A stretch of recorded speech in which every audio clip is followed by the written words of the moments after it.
आइए दोस्तों, इस वीडियो में हम लोग प्रश्नावली 1.1 के सवालों को बनाएंगे। तो यहाँ पे प्रश्नावली 1.1 का प्रथम सवाल है, निम्नलिखित संख्याओं का एचसीएफ ज्ञात करने के लिए यूक्लिड विभाजन एल्गोरिथम का प्रयोग कीजिए। पहला सवाल दिया हुआ है 135 और 225। तो 135 और 225 में से जो सबसे बड़ी अंक होगा उसे हम लोग ए मान लेंगे। लिखेंगे माना कि ए बराबर, इस दोनों में से बड़ी है 225, तो बड़ी को मान लेंगे ए 225, तथा बी बराबर 135। ठीक है, क्या किए कि माना कि बड़ी को मान लिए ए बराबर 225 तथा छोटी को बी बराबर 135। फिर लिखेंगे इसलिए यूक्लिड विभाजन प्रमेयिका से यूक्लिड विभाजन प्रमेयिका से। तो यहाँ पर यूक्लिड विभाजन प्रमेयिका देख करके आप लोगों को घबराना नहीं है, क्योंकि सवाल में यहाँ पर दिया हुआ है कि एचसीएफ निकालने के लिए यूक्लिड विभाजन एल्गोरिथम का प्रयोग कीजिए, और हमने यहाँ पर लिखा है यूक्लिड विभाजन प्रमेयिका से। तो इसके बारे में समझने के लिए मेरा आपको जो है प्रथम वीडियो की ओर जाना होगा, प्रथम वीडियो मेरा देखना होगा कि इससे पहले वाला जो वीडियो है उसमें मैंने समझाया है कि यूक्लिड विभाजन एल्गोरिथम और यूक्लिड विभाजन प्रमेयिका में क्या अंतर है। उसमें मैंने बताया था कि यूक्लिड विभाजन प्रमेयिका एक कथन है और यह इसी पर क्या है, एल्गोरिथम आधारित है, इसलिए एल्गोरिथम को बनाने के लिए यूक्लिड विभाजन प्रमेयिका का प्रयोग किया जाता है। तो यूक्लिड विभाजन प्रमेयिका का कथन है ए बराबर बी क्यू प्लस आर।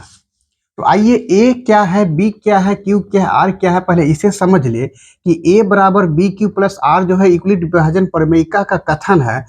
तो आपने अगर बचपन में कभी पढ़ा होगा तो पहले इधर रफ की ओर बढ़ते हैं और आप पहले समझिए। तो आपको पहले समझना होगा कि बचपन में आपने कभी भाग दिया होगा, तो इसके बारे में आप लोग जानते होंगे कि भाज्य बराबर भाजक गुना भागफल जोड़ शेष होता है। ठीक है, तो इसी का ये शॉर्ट में यहाँ पर दिया हुआ है, भाज्य बराबर भाजक गुना भागफल प्लस शेष। इसे हम लोग लिख सकते हैं ए बराबर B into Q plus R. Same चीज जो यहाँ पर है वो यहाँ पर है, यानी कि हम लोग इसे समझ सकते हैं। समझने के लिए अपने मन में इसे क्या बोलेंगे कि भाज्य बराबर भाजक गुना भागफल और जोड़ शेष। ठीक है, इसी पर हमारा एचसीएफ यहाँ पे बनेगा। तो चलिए इस एचसीएफ को बनाने के लिए पहले हम लोग रफ को तैयार करते हैं, रफ की ओर बढ़ते हैं। तो आप लोगों ने बचपन में पढ़ा होगा कि भाग विधि से एचसीएफ निकाले, तो छोटी से बड़ी में भाग दिया जाता है। तो 135 से 225 में हम लोग भाग देंगे, तो 135 से 225 एक बार में खाएगा, तो लिखेंगे एक बार में 135, 5 में से 5 गया तो 0, और इससे एक हासिल लेंगे, 12 में से 3 गया तो 9, 1 में से 1 गया तो 0। यानी कि हम लोग 135 से 225 में एक बार में भाग लगाए तो शेषफल आया कितना, 90। 225 यहाँ पर भाज्य है, 135 भाजक है, 1 भागफल है और 90 शेषफल है। तो चलिए यहाँ पर इसके अकॉर्डिंग लिख देते हैं। यहाँ पर भाज्य हो जाएगा 225 बराबर भाजक है 135 गुना भागफल है 1 और जोड़ शेषफल है 90। पहला बार हम लोग भाग दिए 135 से एक बार में, तो शेष कितना बचा, 90। तो शेषफल जो 90 बचा, 90 से फिर हम लोग क्या करेंगे, 135 में भाग लगाएंगे, तो 9 दूना 18, 180 हो जाएगा, यानी कि एक बार में ही भाग लगाना होगा। 9 एकम 9, तो 5 में से 0 गया तो 5, और 13 में से 9 गया तो 4। यहाँ पर हम लोग दोबारा भाग लगाए तो इसके हिसाब से 135 भाज्य हो जाएगा और 90 क्या हो जाएगा, भाजक हो जाएगा। यानी कि भाज्य के जगह पर हम लोग लिखेंगे 135 और भाजक की जगह लिखेंगे 90। भागफल है यहाँ पर है 1 और शेषफल कितना है, 45। ठीक है, दोबारा भाग लगाए, दोबारा लिख देंगे। फिर इस पर तीसरा बार फिर भाग लगेगा, 45 से 90 दो बार में खा जाएगा, 45 दूना 90। नहीं, तो अब यहाँ पे क्या गया, शेषफल 0 आ गया। तो अब यहाँ पर शेष कुछ बचा नहीं अंक में, तो आगे अब ये बढ़ेगा नहीं, ठीक है। तो यहाँ पर ये क्या हो गया, 45 भाजक हो गया, 90 भाज्य हो गया। तो भाज्य की जगह पर 90 को लिख देंगे, भाजक की जगह पर 45, भागफल यहाँ पर है 2 और शेष यहाँ पर क्या आ गया, 0। शेषफल यहाँ पर अब बच गया 0। तो चूंकि शेषफल 0 आने के बाद भाग आगे नहीं बनता है, तो जिस जिस भी भाजक से भाग देने पर शेषफल 0 आता है, इसका एचसीएफ वही कहलाता है, नहीं, उसका एचसीएफ वही होता है। तो यहाँ पर 0 आ गया, अब आगे भाग नहीं लगेगा, और 0 आया किससे भाग देने पर, 45 से, तो इसका एचसीएफ क्या होगा, 45। तो इससे हम लोग लिखेंगे, चूंकि चूंकि यहाँ पर क्या हो गया, शेषफल 0 आ गया है, तो लिख देंगे क्योंकि शेषफल बराबर 0 है, और अब और अब हम आगे आगे नहीं बढ़ सकते हैं, आगे नहीं बढ़ सकते हैं। इसलिए जो अब हमारा एचसीएफ क्या हो जाएगा, इसलिए एचसीएफ 135 और 225 बराबर 45 आंसर। तो यहाँ पर जो 45 जो आंसर निकला, एक बार फिर से इसे हम लोग समझेंगे। बनाने का क्या तरीका है कि 135 और 225 का, यानी कि किसी भी दो अंक का जब हम लोगों को एचसीएफ निकालना होगा, तो दोनों में जो सबसे बड़ी होगा उसे हम लोग क्या मान लेंगे, ए मान लेंगे, और छोटी वाले को बी मान लेंगे। नहीं, क्या लिखे हम लोग कि माना कि ए बराबर 225 तथा बी बराबर 135। इसलिए यूक्लिड विभाजन प्रमेयिका से, ये यूक्लिड विभाजन प्रमेयिका का कथन है, फॉर्मूला है, इसी पर हम लोगों ने क्या किया, एचसीएफ निकाला है। तो पहले हम लोग रफ में यहाँ पर पहले समझ लिए कि भाज्य बराबर भाज्य गुना भागफल प्लस शेष इसका मतलब होता है। और जैसे बचपन में आप लोगों ने बनाया होगा कि भाग विधि से एचसीएफ, तो ठीक इसी प्रकार से यहाँ पे क्या किए, इस कथन के हिसाब से इसे बना दिया गया है। नहीं, 135 से एक बार में भाग लगा तो शेषफल आया 90, तो यहाँ पर भाज्य हो गया 225, भाजक 135, भागफल 1 और 90 शेषफल। तो एक बार भाग लगाए तो एक बार लिख दिए, दोबारा भाग लगाए दोबारा लिख दिए, तीसरा बार भाग लगाए तीसरा बार लिख दिए। यानी कि जब तक शेषफल 0 नहीं आ जाता है तब तक हमें क्या करना है, भाग लगाते जाना है, लिखते जाना है। और जैसे ही शेषफल 0 आएगा तब हमको रुक जाना है, और उसके बाद हम लोग क्या लिखेंगे कि शेषफल बराबर 0 है, और अब हम आगे नहीं बढ़ सकते हैं। इसलिए जो है अब हमारा एचसीएफ क्या हो गया, निकल गया है। जहां शेषफल आ जाता है उसका ही भाजक क्या होता है हम लोगों का, एचसीएफ कहलाता है। तो एचसीएफ 135 और 225 बराबर 45। 2 नंबर के सवाल में दिया हुआ है 196 और 38 220। तो 196 और 38 220 का एचसीएफ निकालने के लिए हम लोग यहाँ पर मान लेंगे बड़ी वाले अंक को ए, माना कि ए बराबर 38 220 तथा छोटे वाले जो अंक है उसे बी मान लेंगे 196 लिखेंगे। इसलिए यूक्लिड विभाजन प्रमेयिका से इसका कथन है ए बराबर बी क्यू प्लस आर। तो पहले हम लोग रफ बना लेंगे, छोटी अंक से बड़ी में भाग देंगे। 196 से बड़ी अंक है 38 220, इसमें एक बार में भाग देंगे 196, एक हाथ से लिए 12 में से 6 गया तो 6, यहाँ पे बच्चा 7, एक हाथ से लिए 17, 17 में से 9 गया तो 8, 2 में से 1 गया तो 1, यहाँ से 2 उतर जाएगा, तो यहाँ से 9 बार में खाएगा, 9 छः का 54 का 4 हाथ में रहा 5, 9 9 81, 5 86 का 6 हाथ में रहा 8, 9 का 9, 9 का 8, 9 यहाँ पे हो गया 17, तो घटाएंगे, एक हाथ से लिए 12, 12 में से 4 गया तो 8, यहाँ पे बचा 5, 15 में से 6 गया तो 9, यहाँ पर 0, 7 में से 7 गया 0, 1 में से गया 0, और यहाँ से एक 0 नीचे उतर जाएगा, तो यहाँ पर 5 बार में 980 पूरा खा जाता है। नहीं, यानी कि हम लोग यहाँ पर क्या देखें कि 196 से 195 बार में 38 220 पूरी खा जा सकता है। या इसे दूसरे स्टेप में अगर हम लोग जानेंगे तो 96 से 38,220 195 बार में पूरा पूरा खा जाता है। नहीं, क्या होता है कि 196 से 38,220 195 बार में पूरा पूरा खा जाता है। तो हम लोग यहाँ पर लिख सकते हैं कि 38,220 बराबर 196 गुना 195 जोड़ शेष। यहाँ पर एक बार में ही क्या हो रहा है, एक ही बार भाग लगाने पर 0 आ जाता है 195 बार में। तो हम लोग लिख सकते हैं, चूंकि शेषफल क्या गया, पिछले वीडियो में हम लोग बताए थे नहीं कि किस प्रकार से एचसीएफ निकलता है, तो वहां पे भी सेम पोजीशन था। यहाँ पर भी क्या हो गया कि शेषफल 0 आ गया तो रुक गए। तो शेषफल 0 जिस भाजक से भाग देने पर आता है वही क्या कहलाता है, एचसीएफ कहलाता है। तो चूंकि शेषफल बराबर 0 है तथा शेषफल बराबर 0 है और अब हम आगे नहीं बढ़ सकते हैं, इसलिए एचसीएफ 196 एचसीएफ 196 और 38,220 बराबर 195 आंसर। 3 नंबर के सवाल में है 867 और 255। यहाँ पर लिखेंगे हल।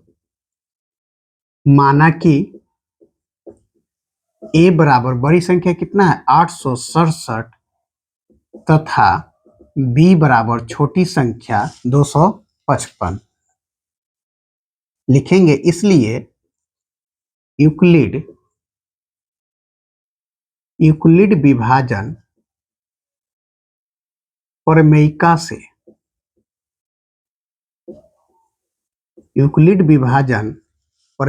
से ए बराबर बी क्यू प्लस आ। रफ में हम लोग एक बार देख लेंगे, भाग लगाकर 255 से 867 में भाग लगाएंगे।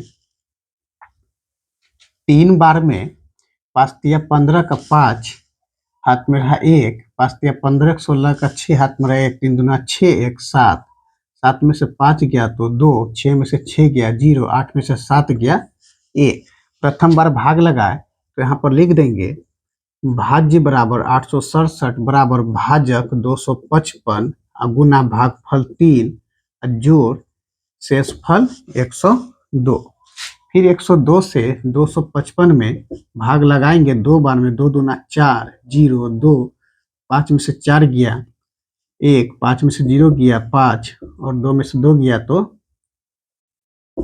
यहाँ शेषफल बचा 51। दोबारा भाग लगाए तो दोबारा लिख देंगे 255 बराबर, यहाँ पर भाजक कितना है 102 गुना भागफल 2 प्लस शेष आया है 51।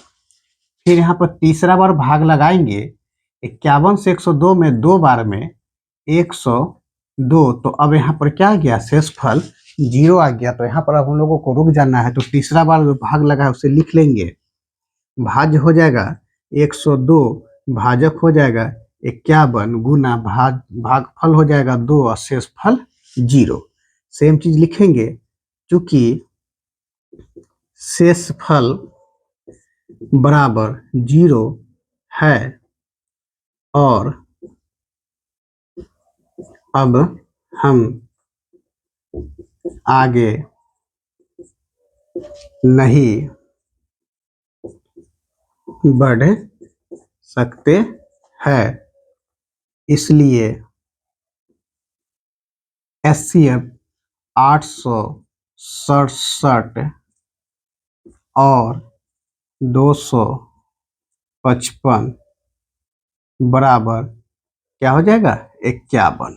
एचसीएफ इसका कितना हो जाएगा, क्योंकि 51 से भाग देने पर शेषफल 0 आ गया, इसलिए इसका एचसीएफ क्या होगा 51 होगा। नंबर के सवाल में दिया हुआ है कि दर्शाइए कि कोई भी धनात्मक विषम पूर्णांक 6q+1 या 6q+3 या 6q+5 के रूप का होता है जहां q कोई पूर्णांक है। इसे बनाएंगे, लिखेंगे हल, लिखेंगे माना कि ए कोई धनात्मक, माना कि ए कोई धनात्मक विषम पूर्णांक है तथा b बराबर 6, b बराबर 6, इसलिए यूक्लिड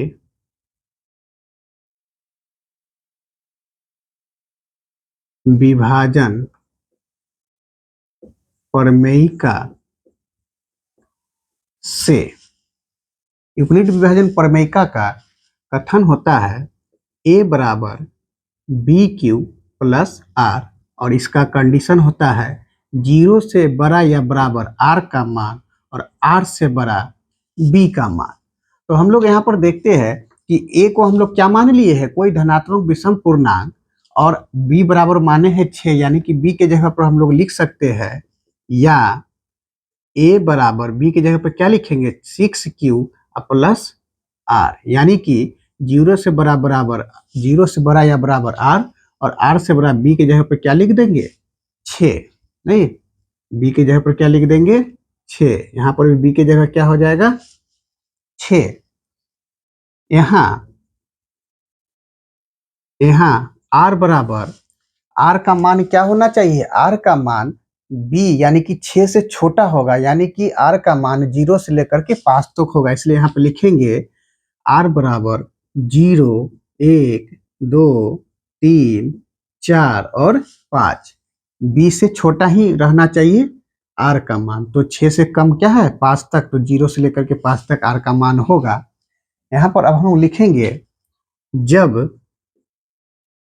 r बराबर 0, तो अब हम लोग इस कथन पर फॉर्मूला को लिखेंगे a बराबर 6q, यहाँ पे दिया हुआ है a बराबर 6q प्लस r का मान हम लोग कितना लिए 0, यहाँ पर देखिए r का मान लिए 0, तो r के जगह पे क्या लिख देंगे 0, तो यहाँ पर निकलेगा 6q में अगर 0 को जोड़ेंगे तो यहाँ पर आ जाएगा ओनली 6q, नहीं फिर लिखेंगे जब r बराबर 1, तो a बराबर 6q प्लस 1, 6q प्लस 1 में 6 इतना ही रह जाएगा, फिर आगे लिखेंगे r बराबर 2, तो a बराबर 6q प्लस 2, फिर लिखेंगे जब r बराबर 3, तो a बराबर 6q प्लस 3, जब r बराबर 4, तो a बराबर 6q प्लस 4, जब r बराबर 5, तो a बराबर 6q प्लस 5। तो यहाँ पर देखिए r का मान हम लोग लिए थे 0 से लेकर के 5 तक, तो r का 0 से लेकर के 5 तक मान जो है a के फॉर्मूला पर डाले, तो यहाँ पर 6q हमारा निकला सम और 6q प्लस 1 निकला विषम, नहीं ये हो गया सम संख्या विषम संख्या, फिर हो गया सम संख्या, ये हो गया विषम, ये हो गया सम, और ये हो गया विषम। तो आइए इसमें कुछ अंतर को समझते हैं। यहाँ पर हम लोग a को शुरू में मान के रखे थे कि a कोई क्या है धनात्मक विषम पूर्णांक है, नहीं तो धनात्मक विषम पूर्णांक के बराबर में धनात्मक विषम ही होना चाहिए, लेकिन यहाँ विषम के बराबर में क्या है, यहाँ सम है, यहाँ सम है, यहाँ सम है, तो विषम के बराबर में सम नहीं होगा, ये सम क्या है संभव नहीं है, विषम के बराबर में विषम ही होना चाहिए। तो हम लोग यहाँ पर लिख देंगे चूंकि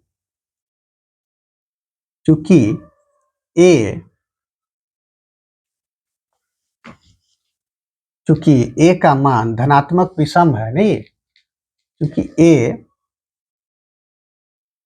धनात्मक विषम पूर्णांक है, क्योंकि ए धनात्मक विषम पूर्णांक है, इसलिए ए का मान 6q plus 2 coma 6q plus 4 संभव नहीं है।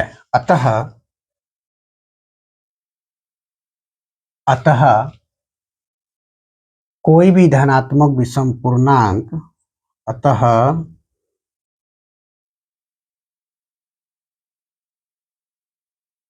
कोई भी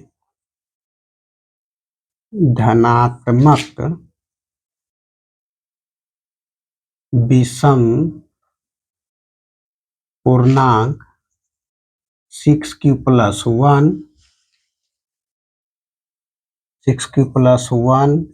या 6q प्लस 3 या 6q प्लस 5 के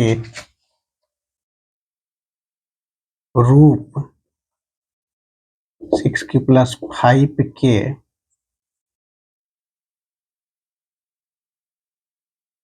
रूप का होता है आंसर। आइए एक बार फिर से देखते हैं कि हम लोग शुरू से किए क्या, कि माना कि ए कोई धनात्मक विषम पूर्णांक है तथा बी बराबर 6। ए को हम लोग मान लिए कि ए कोई धनात्मक विषम पूर्णांक है और बी बराबर 6 मान लिए। फिर लिखे इसलिए यूक्लिड विभाजन प्रमेयिका से, यूक्लिड विभाजन प्रमेयिका का फॉर्मूला होता है ए बराबर बी क्यू प्लस आर, और जहां कंडीशन दिया हुआ है 0 से बड़ा या बराबर आर होगा और आर से भी बड़ा बी का मान होगा। तो यहाँ पे हम लोग बी के बराबर में क्या मान रखे हैं 6, तो बी के जगह पर लिखेंगे 6, तो यहाँ पर लिख दिए ए बराबर 6q प्लस आर, और इसका कंडीशन क्या हो गया, बी के जगह पर 6 लिख दिए। ठीक है, क्योंकि हम लोग जानते हैं और यहाँ पर दिया हुआ है कि आर का जो मान होगा वह 6 से छोटा होना चाहिए, यानी कि 5 तक होगा, तो हम लोग यहाँ पर लिख दिए यहाँ आर का मान 0, 1, 2, 3, 4 और 5। ठीक है, तो हम लोग 0 से लेकर के 5 तक सभी मान को इस पर रखेंगे, ए बराबर 6q प्लस आर जो दिया हुआ है इस पर ये सभी मान को रख करके हम लोग देखेंगे। ठीक है, तो क्या लिखे, जब r बराबर 0 लिए तो a बराबर 6q प्लस 0 आया, और 0 जब इसमें जोड़ दिए तो निकला कितना 6q, जो कि सम संख्या। ठीक है, जब r के बराबर 1 लिए तो a बराबर 6q प्लस 1 निकला, जो कि विषम संख्या है। नहीं, फिर जब r बराबर 2 लिए तो a बराबर 6q प्लस 2 निकला, जो कि सम संख्या है। जब r बराबर 3 लिए तो a बराबर 6q प्लस 3 निकला, जो कि विषम संख्या है। नहीं, जब r बराबर 4 तो a बराबर 6q प्लस 4 सम संख्या। जब r बराबर 5 तो a बराबर 6q 5 विषम संख्या। नहीं, यहाँ पे हम लोग क्या लिखे, चूंकि a धनात्मक विषम पूर्णांक है। नहीं, चूंकि a धनात्मक विषम पूर्णांक है, ये जो a है वह धनात्मक विषम पूर्णांक है, तो विषम के बराबर में विषम ही होना चाहिए, विषम के बराबर में सम नहीं हो पाएगा, यह मान संभव नहीं होगा। इसलिए हम लोग क्या लिख दिए, क्योंकि इसलिए a का मान 6q प्लस 2 6q प्लस 4 संभव नहीं है, क्योंकि यह सम है। इसीलिए अतः कोई भी धनात्मक विषम पूर्णांक 6q प्लस 1 या 6q प्लस 3 या 6q प्लस 5 के रूप का होता है। नहीं, सम जब सम वाला मान असंभव होगा, सम वाला मान नहीं होगा, तो बचा क्या, सम को छोड़ करके बचा विषम 6q प्लस 1, विषम 6q प्लस 3 और विषम 6q प्लस 5। तो यही तीनों को हम लोगों को क्या करना था, यही तीनों को दिखाना था। तो लास्ट में हम लोग दिखा दिए कि इतना और इतना के रूप का होता है। हम लोग 3 नंबर के सवाल पर ध्यान देते हैं। 3 नंबर का सवाल है कि किसी परेड में 616 सदस्यों वाली एक सेना आर्मी की टुकड़ी को 32 सदस्यों वाले एक आर्मी बैंड के पीछे मार्च करना है। दोनों समूहों को समान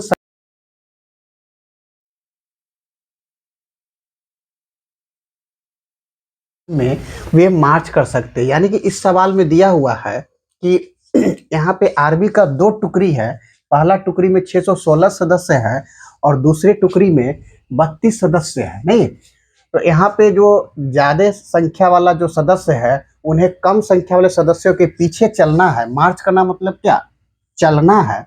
और तो इस प्रकार से उन्हें चलना है कि बराबर बराबर स्तंभों में एक समान रूप से वे चल सके। तो आइए देखते हैं ये कैसे बनेगा। लिखेंगे हल। यहाँ पर दिया हुआ है, यहाँ सेना 600 सेल, पहला सदस्य कितना है 616, और दूसरा क्या है सेना की पहली टुकड़ी, नहीं है यहाँ सेना की पहली टुकड़ी में सदस्यों की संख्या बराबर 616। सेना की दूसरी टुकड़ी, सेना की दूसरी टुकड़ी में सदस्यों की संख्या बराबर 32। यानी कि सेना का दो टुकड़ी है, पहला टुकड़ी और दूसरा टुकड़ी। सेना का पहला टुकड़ी में 616 सदस्य है और सेना का दूसरी टुकड़ी में 32 सदस्य है। तो यहाँ पर देखिए, तो समान, दोनों को समान स्तंभों में मार्च करना है, समान स्तंभों में एक दूसरे के पीछे चलना है। तो इसके लिए हम यहाँ पर एससीएफ बनाएंगे, और एससीएफ बनाने के लिए 616 और 32 का जब एससीएफ बनाएंगे तो बड़ी संख्या क्या है 616। तो यहाँ पे हम लोग लिखेंगे माना कि ए बराबर 616 तथा बी बराबर 32।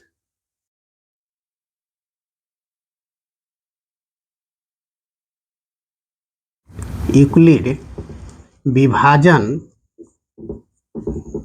प्रमेय का, यूक्लिड विभाजन प्रमेय का से ए बराबर बी क्यू प्लस आर।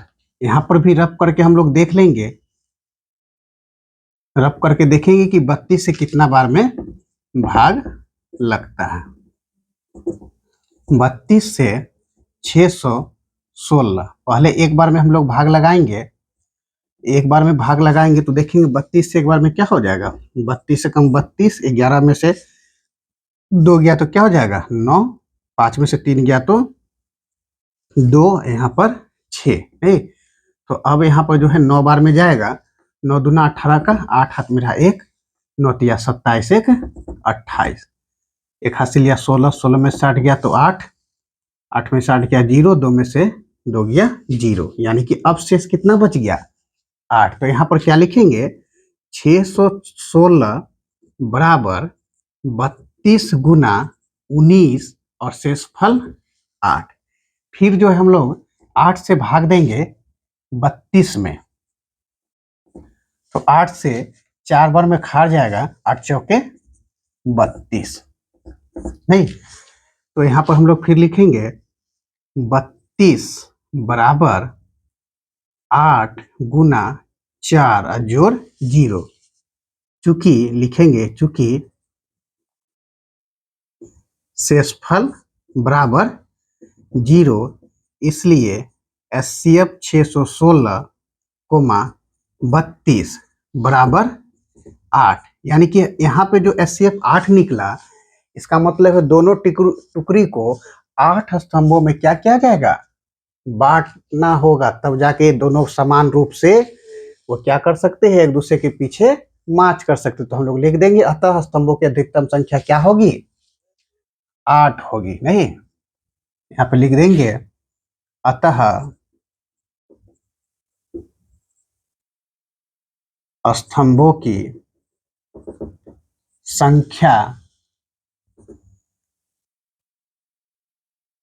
8 होगी, नहीं 8 होंगी, जिसमें वे क्या कर सकते हैं,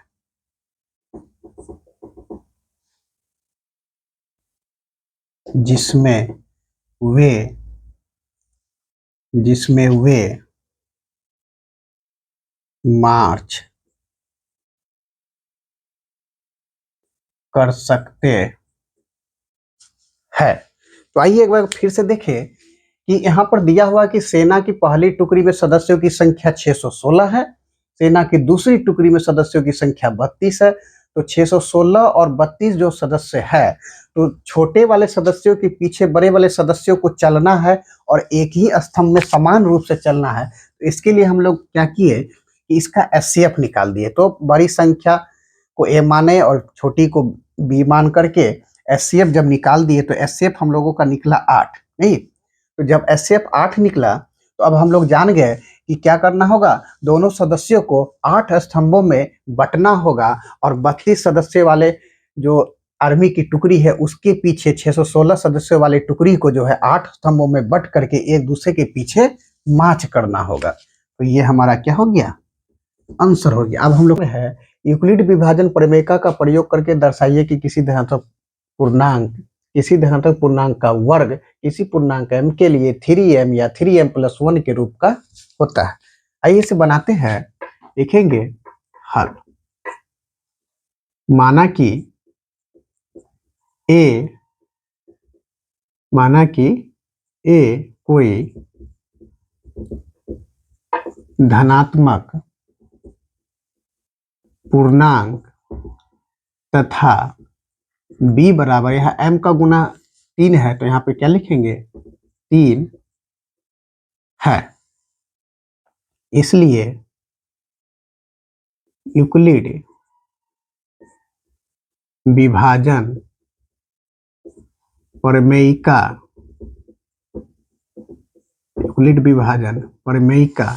से a बराबर बी क्यू प्लस आर, जहाँ 0 से बड़ा या बराबर r का मान और r से भी बड़ा b का मान होगा। तो हम लोग b बराबर 3 माने हैं तो इसे हम लोग लिख सकते हैं a बराबर 3q प्लस r, 0 से बड़ा या बराबर r का मान, r से भी बड़ा b का मान, यानी कि b के जगह पे हम लोग क्या माने हैं 3।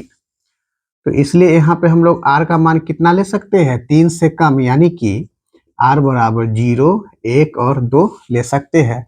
लिखेंगे जब r बराबर 0 तो a का क्या मान होगा, a का मान होगा 3q प्लस 0, नहीं? यानी कि a बराबर 3q होगा। यहाँ पर हम लोग लिखेंगे a स्क्वायर बराबर 3q स्क्वायर, दोनों तरफ क्या कर देंगे वर्ग करने पर क्या लिखेंगे, दोनों तरफ वर्ग, या यहाँ पे ही हम लोग लिख देते हैं सीधा ऊपर में, यहाँ पर लिख देंगे क्या लिखेंगे, दोनों तरफ वर्ग करने पर, नहीं लिख दिए दोनों तरफ वर्ग करने पर। दोनों तरफ वर्ग करेंगे तो हो जाएगा a स्क्वायर और 3q का होल स्क्वायर।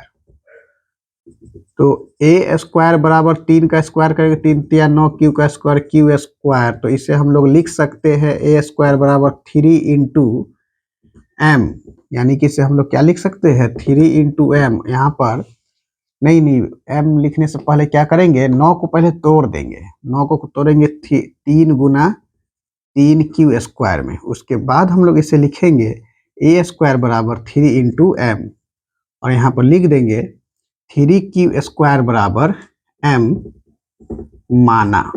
ठीक है, क्या लिखे 3q स्क्वायर बराबर m माना।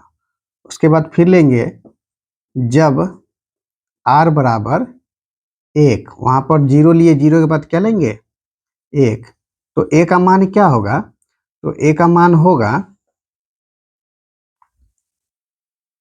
a का मान हो जाएगा 3q प्लस 1, यहाँ पे लिखेंगे दोनों तरफ वर्ग करने पर, दोनों तरफ वर्ग करने पर, दोनों तरफ वर्ग करेंगे तो a का स्क्वायर बराबर 3q प्लस 1 का होल स्क्वायर हो जाएगा। तो होल स्क्वायर हो जाएगा तो होल स्क्वायर का फॉर्मूला चलेगा, यहाँ पे लिखेंगे a square plus b square plus 2 into a into B.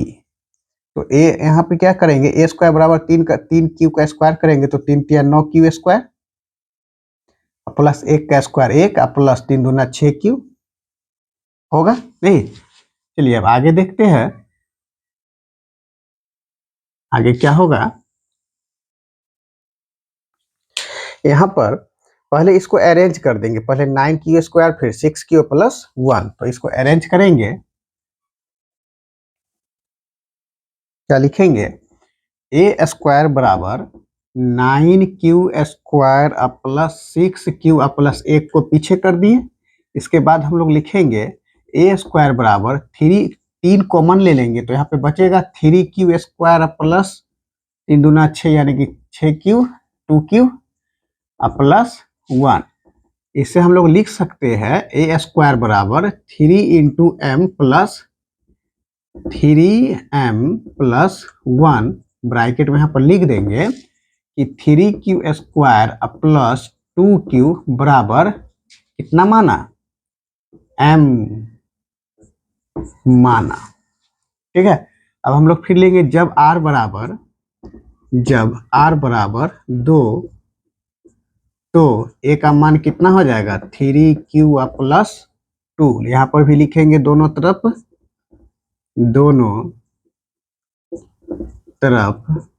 वर्ग करने पर, दोनों तरफ जब वर्ग करेंगे तो यहाँ पे हो जाएगा ए स्क्वायर बराबर 3 क्यू+2 का होल स्क्वायर, सेम काम चलेगा।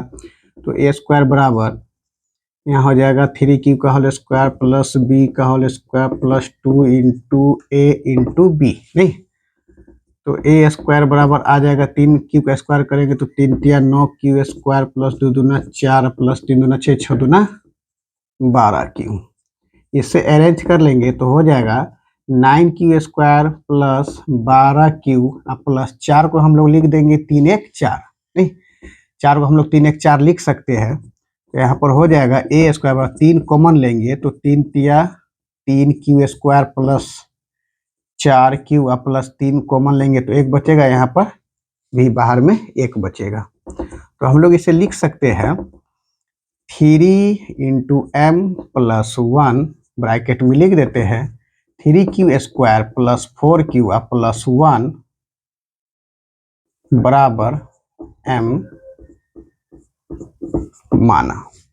तो हम लोग यहाँ पर देखते हैं कि जब हम लोग r बराबर 0 लिए तो हमारा निकला 3m, नहीं फिर जब हम लोग r बराबर 1 लिए तो निकला यहाँ पर कितना 3m+1, फिर जब हम लोग r बराबर 2 लिए तो निकला 3m+1। यानी कि हम लोग कह सकते हैं कि किसी भी धनात्मक पूर्णांक का वर्ग जो है वह पूर्णांक किसी भी पूर्णांक m के लिए 3m या 3m+3 के रूप का होता है, नहीं तो हम लोग क्या लिख देंगे, अतः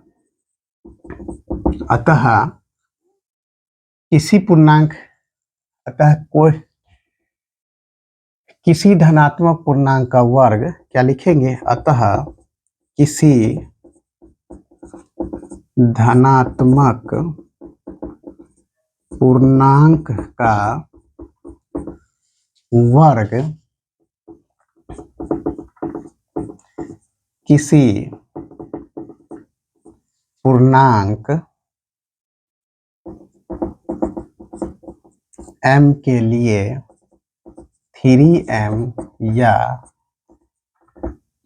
3m या 3m+1 के रूप का होता है।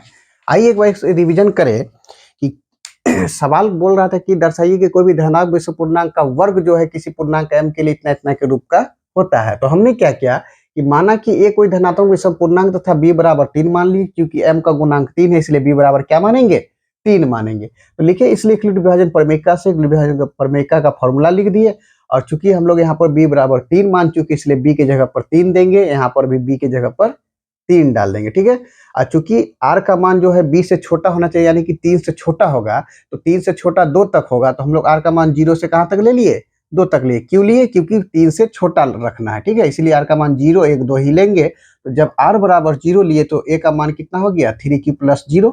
ठीक है, तो 3q में 0 जोड़ेंगे तो 3q हो गया।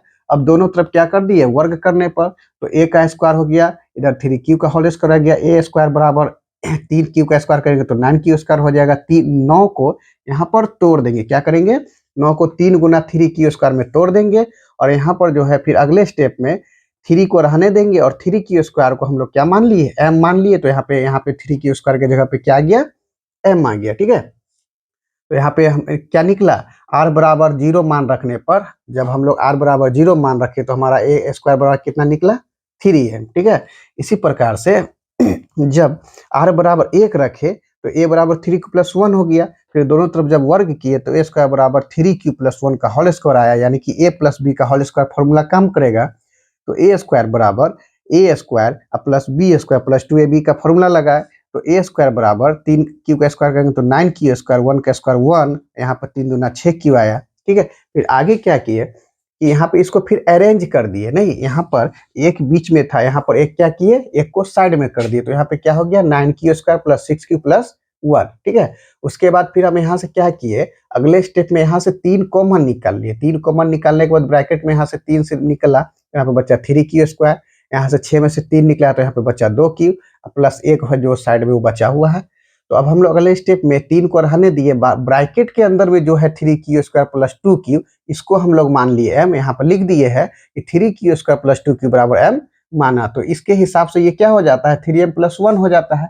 ठीक इसी प्रकार से जब हम लोग r बराबर 2 लेते हैं तो r बराबर 2 लेते हैं तो a का मान कितना हो गया, 3q प्लस 2, दोनों तरफ वर्ग करने पर a स्क्वायर बराबर 3q प्लस 2 का होल स्क्वायर, यानी कि a प्लस b का होल स्क्वायर फॉर्मूला यहाँ भी लगा दिए। फॉर्मूला लगाने के बाद हमारा इतना निकल गया। निकलने के बाद फिर हम लोग क्या किए, इसको अरेंज कर लिए। 4 यहाँ पे बीच में है, 4 यहाँ पे पीछे किए। 4 को हम लोग क्या लिखे, 4 को तोड़ करके हम लोग लिखे 3 प्लस 1, नहीं 3 को जोड़ेंगे 1 से तो 4 हो जाएगा, तो 3 प्लस 1 लिखे। यहाँ से फिर इसमें से हम लोग 3 को कॉमन ले लिए, 9 में से 3 निकला तो 3q स्क्वायर बचा, 12q में से 3 निकला तो 4q बचा, और 3 में से 3 निकल गया तो 1 बचा ब्रैकेट के अंदर में। ये एक वाला यहाँ पर है ही, पीछे का जो 1 है, पीछे का 1 बचा हुआ है, इसमें से 3 कॉमन आया तो यहाँ पे 1 बच गया। ठीक है, तो जो ब्रैकेट के अंदर में है इतना बराबर हम लोग m मान लिए। तो यहाँ पर क्या हो गया, 3m प्लस 1, यहाँ पर लिख दिए हैं कि 3q square plus 4q plus 1 बराबर m माना। ठीक है, इसीलिए तो हम लोग क्या देखे कि जब हम लोग r बराबर 0 लिए तो हमारा यहाँ पर a स्क्वायर बराबर आया 3m, नहीं फिर जब हम लोग r बराबर 1 लिए तो यहाँ पर हमारा मान कितना आया, a बराबर 3m प्लस 1। जब हम लोग r बराबर 2 लिए तो हमारा मान कितना आया, 3m प्लस 1। यानी कि हम लोग यह कह सकते हैं कि किसी भी धनात्मक पूर्णांक का जो वर्ग है, किसी भी धनात्मक, यहाँ क्या है, वर्ग के बराबर ना 3m आया है, यहाँ पर भी वर्ग के बराबर 3m प्लस 1 आया, यहाँ भी वर्ग के बराबर क्या आया, 3m प्लस 1 आया। इसीलिए हम लोग कह सकते हैं कि अतः किसी धनात्मक पूर्णांक का वर्ग जो है किसी पूर्णांक m के लिए 3m या 3m प्लस 1 के रूप का। आइए 5 नंबर के सवाल को देखते हैं। दिया हुआ है, यूक्लिड विभाजन प्रमेयिका का प्रयोग करके दर्शाइए कि किसी धनात्मक पूर्णांक का घन 9m, 9m प्लस 1 या 9m प्लस 8 के रूप का होता है। देखिए ये 5 नंबर का जो सवाल है ये सेम टू सेम 4 नंबर के जैसा है। 4 नंबर में बोला था घन करने के लिए और यहाँ पे 5 नंबर में बोल रहा है, 4 नंबर में बोला था वर्ग करने के लिए और यहाँ 5 नंबर में बोल रहा है घन करने के लिए। बाकी सवाल एक ही जैसा है।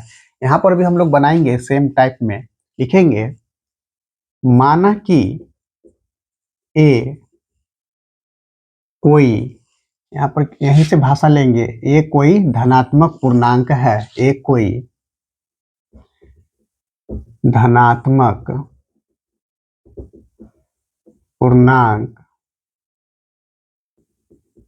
तथा बी बराबर हम लोग यहाँ पर 3 लेंगे। ठीक है, क्योंकि यहाँ पे क्यू करना है तो 3 का क्यू करेंगे तो 9 हो ही जाता है, इसलिए यहाँ पे बी बराबर क्या लेंगे, 3 लेंगे बी के बराबर में। इसलिए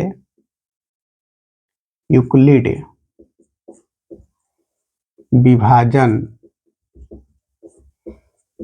प्रमेयिका से, यूक्लिड विभाजन प्रमेयिका से का फॉर्मूला होता है ए बराबर बी क्यू प्लस आर, जहां 0 से बड़ा या बराबर आर, आर से भी बड़ा बी का मान। तो बी का मान यहाँ पे 3 रखे हैं तो हम लोग यहाँ पर लिख सकते हैं 3q प्लस आर, और 0 से बड़ा या बराबर आर, आर से भी बड़ा बी का मान क्या हो जाएगा, 3, नहीं इसलिए यहाँ पर क्या हो जाएगा, आर का मान हम लोग कितना ले सकते हैं, 0, 1 और 2, 3 से कम लेंगे आर का मान।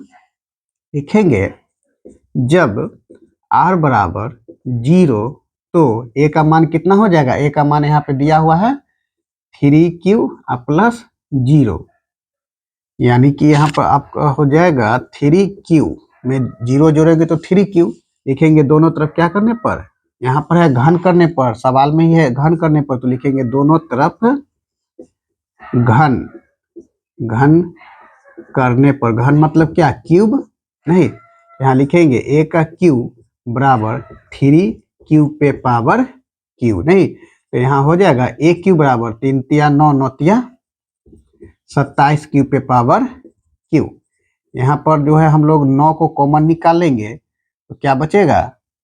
3q पे पावर क्यू, तो इसे हम लोग लिख सकते हैं ए पे पावर क्यू बराबर 9 इंटू एम नहीं, यहाँ पर लिख देंगे 3q पे पावर क्यू बराबर m माना। फिर हम लोग लिखेंगे जब r बराबर 1 तो a का मान यहाँ पर हो जाएगा 3q प्लस 1 नहीं, लिखेंगे दोनों तरफ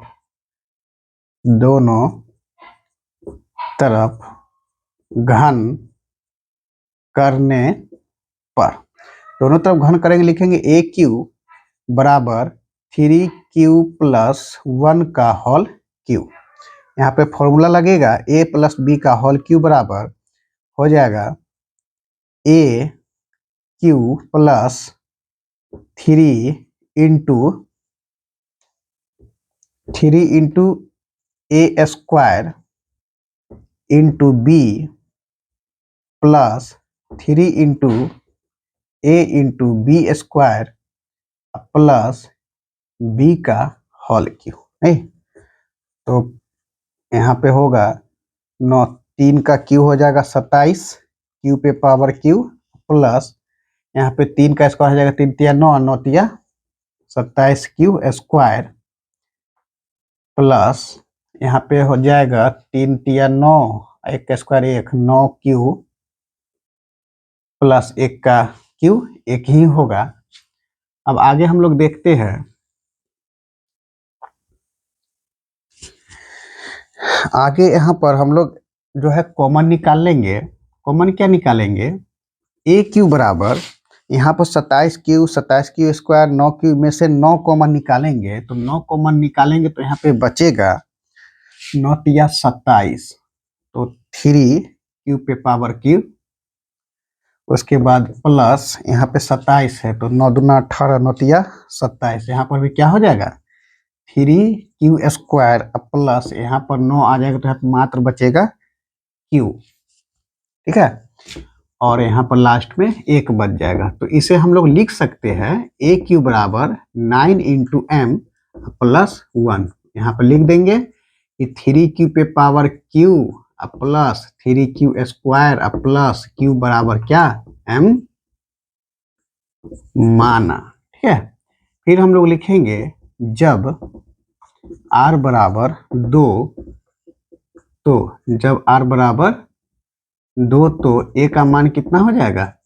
3q प्लस 2, यहाँ पर भी लिखेंगे दोनों तरफ घन करने पर, दोनों तरफ घन करने पर नहीं, तो यहाँ भी हो जाएगा ए क्यू बराबर 3q प्लस 2 का होल क्यू, यहाँ पर भी फॉर्मूला लगेगा ए प्लस बी का होल क्यू, यानी कि A cube plus 3 into A square into B plus 3 into A into B का स्क्वायर प्लस बी का होल क्यू।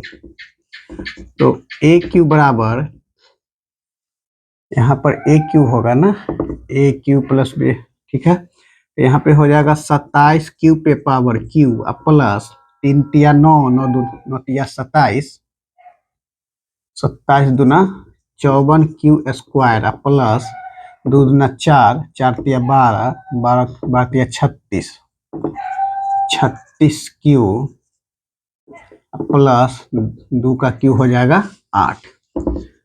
तो यहाँ पर हम लोग लिखेंगे ए क्यू बराबर 27 क्यू पे power Q, 54 Q square, 36 Q में से 9 कॉमन निकालेंगे तो यहाँ पर आ जाएगा 9 कॉमन, 3 क्यू पे पावर क्यू प्लस 9 छाका 54 यानी कि 6 क्यू स्क्वायर प्लस 9 चौके 36 यानी कि 4 क्यू प्लस लास्ट में क्या बच जाएगा 8।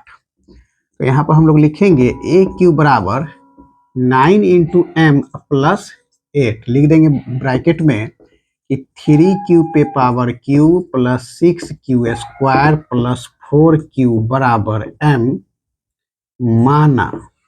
ठीक है, तो आइए यहाँ पर देखें कि हम लोग एक बार फिर से रिवाइज करते हैं कि यहाँ पर जब हम लोग r का मान 0 रखे थे तो क्या कितना आया था, a बराबर 3 क्यू, दोनों तरफ घन किए थे तो यहाँ पर हमारा जो है r बराबर 0 मान रखने पर a क्यू बराबर 3m निकला। फिर जब हम लोग दोबारा r का मान 1 रखे तो इसका मान जो है 9m प्लस 1 आया। फिर जब हम लोग r बराबर 2 रखे तो इसका मान जो है 9m प्लस 8 आया। इसका मतलब यह भी हम लोग कह सकते हैं कि किसी धनात्मक पूर्णांक का घन जो है वह 9m और 9m प्लस 1 और 9m प्लस 8 के रूप का होता है। नहीं तो हम लोग लास्ट में नीचे लिख देंगे, अतः किसी धनात्मक पूर्णांक का घन 9m प्लस 1 या 9m प्लस 8 के रूप का होता है। नहीं तो यहाँ दर्शाना था और हम लोग क्या कर दिए, यहाँ पर दर्शा दिए कि किस प्रकार से यह होता है। चलिए अब यहाँ पे हम लोगों का प्रश्नावली 1.1 खत्म होता है।